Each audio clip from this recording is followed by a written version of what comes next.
Rec League Podcast. Tell your friends, tell your neighbors, tell your family, tell your haters. Available on Anchor, Spotify, Google Podcasts, Radio Public, Breaker, and Stitcher.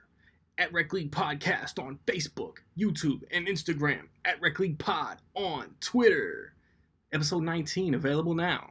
Yo, whether you watching this from Facebook, Twitter, click the link in my Instagram, or YouTube itself. What up, world? So I just watched Toy Story 4. It is the fourth movie, obviously, in the Toy Story franchise.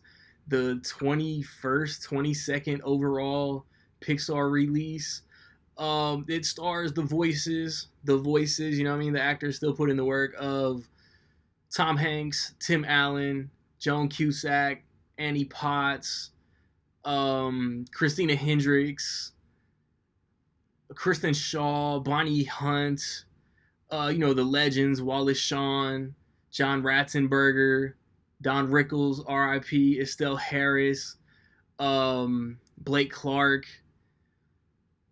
and Keegan-Michael Key, Jordan Peele. I think I said Keanu Reeves. There's so many voices. There's so many voice cameos and actors that are supposedly in this movie that I didn't even catch. My brain never clicked and said, "Oh snap, that's so and so." It's directed by Josh Cooley, who I believe has been in and around the Pixar machine for a while. This is the first thing he's directed. If you want to get a shout out in my review of let's say Spider-Man: Far From Home, because I'm not sure if my theater is gonna get yesterday.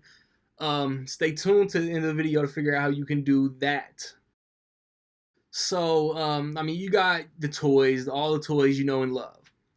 There's a prelude that gives some explanation that's actually a really cool inclusion, and then something eventful. If you've seen one of the most emotional, tear-jerking, heart-wrenching moments of any Pixar movie, you know what happened at the end of Toy Story 3. Hopefully you've seen Toy Story That Time Forgot, Toy Story Terror, so you know where these toys are now. And then this, I believe, takes place shortly after Toy Story 3. And something eventful is going down in Bonnie's life. But it's just it's a test run for now. And she makes a new toy, Forky, who doesn't believe he should be played with, but Woody knows the importance of this character, this toy, this item, and he makes it his personal mission to make sure Bonnie always has access to Forky. And Forky makes a decision, and then we get into Operation Save Forky. I love this franchise. Toy Story, Toy Story 3 are my two favorite all-time animated movies. And rewatching 2 the other day, 2 is not low quality. 2 is a great sequel. 2 may be the best part 2, let me be specific, that Pixar's ever made. It might be better than Incredibles 2, and it's definitely better than Cars 2. Monsters University is a prequel, and I'm not talking about part 3s. But I was never one of those, okay, perfect trilogy, wrap it up, no more Toy Stories ever again. My mentality it has always been, no matter what the franchise, if there's a quality story, make it happen. If you think you've struck gold with this idea, put it on screen. And this is a really great entry into the Pixar Toy Story franchise. Because, I don't want to call it the last one ever, because as long as Hollywood exists, there's always going to be producers and studio heads that want to make money.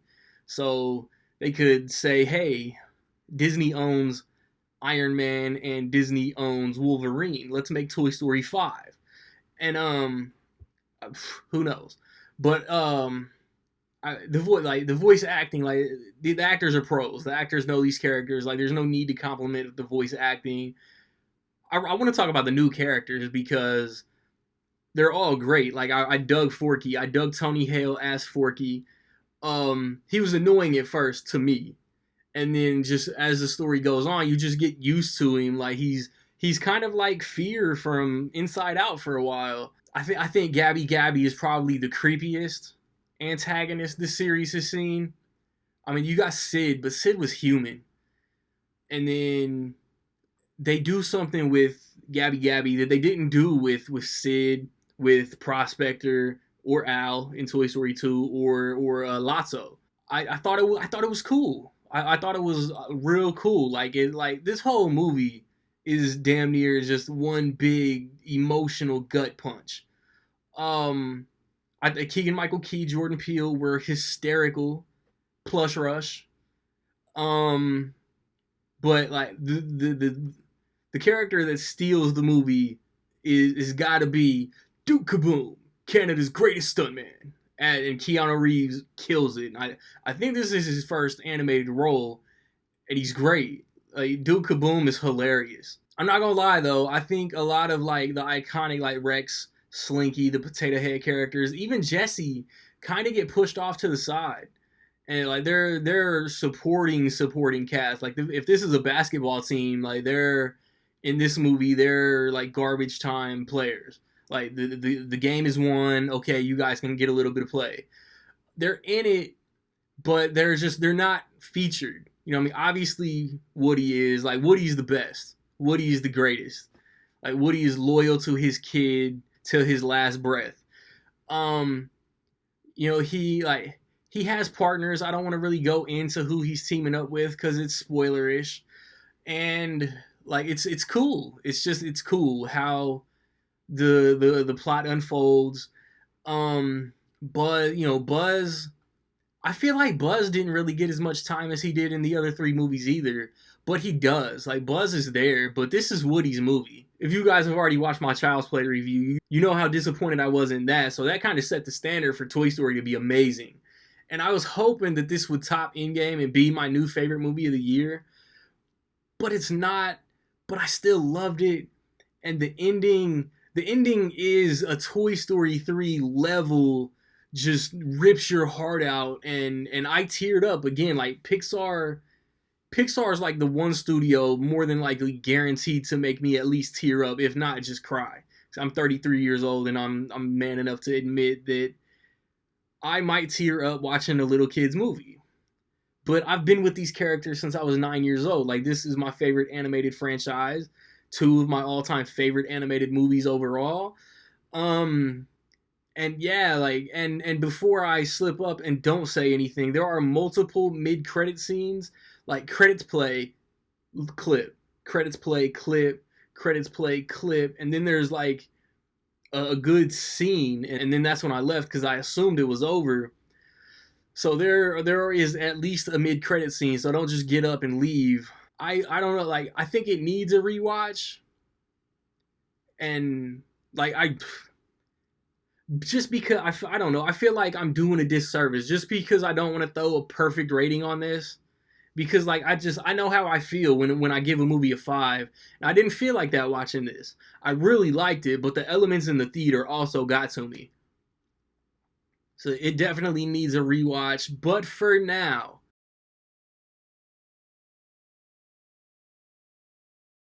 I will say that in my opinion, Toy Story 4 is almost dope as fuck. Best animated movie of the year, hands down. Have you seen Toy Story 4, man? What you think about it? Positive, negative, somewhere in between? Let me know. If you want that shout out in my Spider-Man review, maybe yesterday review, how much will Toy Story make opening weekend, man? Be the first, be the closest. Get your guesses in by noon Central Time Sunday, and you get shouted. I just posted a Child's Play review. Men in Black, Shaft are up. Dark Phoenix, Secret Life of Pets, those are up. Godzilla, Rocket Man, etc.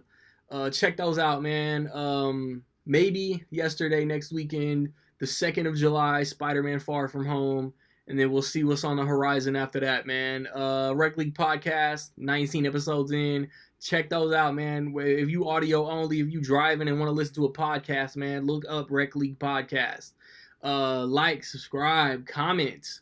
Find me where you find me, man. Don't know where to find me. Watch these credits. Peace.